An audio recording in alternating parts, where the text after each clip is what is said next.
Fala, seus geeks! Se eu te dissesse que o novo time de heróis da Marvel já começou mentindo, você acreditaria? O nome é Novos Vingadores, mas por trás da máscara tem ex-vilão, assassino controlado mentalmente e até quem já tentou matar Vingadores de verdade. No vídeo de hoje a gente vai expor a verdade sombria dos Novos Vingadores e descobrir se esse grupo é mesmo um símbolo de redenção, ou só propaganda estatal com um figurino bonitinho. Seja Geek, o seu portal para o multiverso. A Marvel trocou o nome do filme Thunderbolts para Novos Vingadores e muita gente nem percebeu o peso disso. Mas olha só, nos quadrinhos esse tipo de rebranding já foi usado antes por Norman Osborn, o vilão, para enganar o povo e transformar ex-vilões em celebridades. O que a Marvel está fazendo agora no MCU pode ser uma referência direta a essa fase dos quadrinhos, ou um aviso sutil de que a verdade por trás desse time não é tão heróica assim. Hoje a gente vai comparar cinema e HQs e mostrar que nem todo mundo que carrega um escudo ou veste um uniforme é de fato um herói. Vamos olhar para a formação atual do grupo nos filmes. Temos Buck Burns, o Soldado Invernal. Cara, o passado dele é um verdadeiro dossiê de crimes, e mesmo sem culpa direta ele passou décadas sendo a arma da Hydra.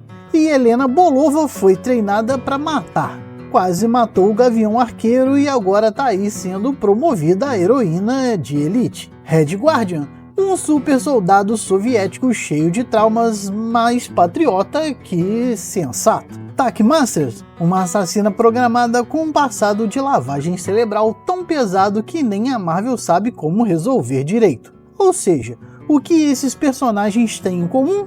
Todos foram manipulados, usados ou enganados. E agora estão sendo usados de novo. Redenção ou repetição do ciclo? Nos quadrinhos de 1997, o Thunderbolts 1 é um dos maiores plot twists da Marvel. A gente vê um grupo novo de heróis salvando o dia, ganhando manchete e apoio da mídia. Mas no final da edição, a revelação eram os mestres do mal disfarçados. Um golpe de mestre. Ha! Piadinha de IA. Os vilões se apresentaram como salvadores, ganharam a confiança do povo e só depois revelaram a real.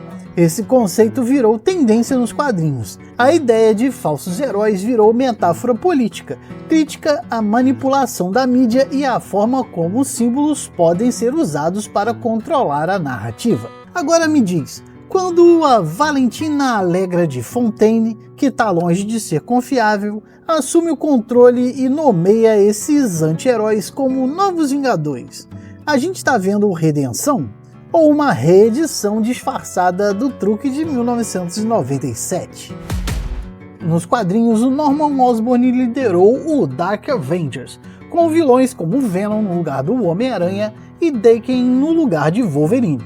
O público comum não sabia da verdade, só via o uniforme. O Buck nas HQs já assumiu o manto de Capitão América por um tempo, tentando limpar sua ficha, mas até os Vingadores duvidavam se ele merecia o escudo. No cinema, essa dualidade ainda pesa nele, e talvez o MCU esteja colocando o Buck de volta no papel de peão, dessa vez nas mãos de Valentina. A Taskmaster nos quadrinhos é um mercenário astuto e ambíguo, mas no MCU virou vítima. Ainda assim, o potencial para ela virar a casaca de novo tá no ar. Esses paralelos mostram que o MCU tá sim brincando com as camadas do original, só que agora com um toque de ilusão moderna. O perigo tá maquiado de inclusão e redenção.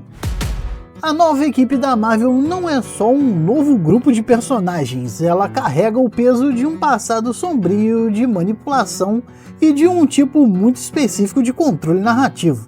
Nos quadrinhos isso já foi feito como crítica.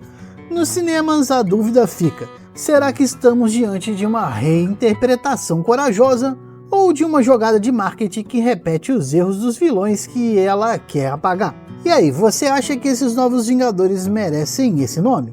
Ou estamos sendo enganados de novo, como nos quadrinhos de 97? Comenta aí embaixo que eu quero saber o que você acha dessa moral torta disfarçada de heroísmo. Se curtiu esse vídeo, já mete o dedo no like e compartilha com aquele amigo que adora teoria de bastidores. E ó, se inscreve no canal e ativa o sininho, porque é isso que garante que o YouTube te mostre nossos próximos vídeos. Aqui o papo é reto, geek e com aquela pitada filosófica que você não encontra nos canais pasteurizados por aí. Eu sou o Bruno, esse é o canal Seja Geek e até o próximo vídeo!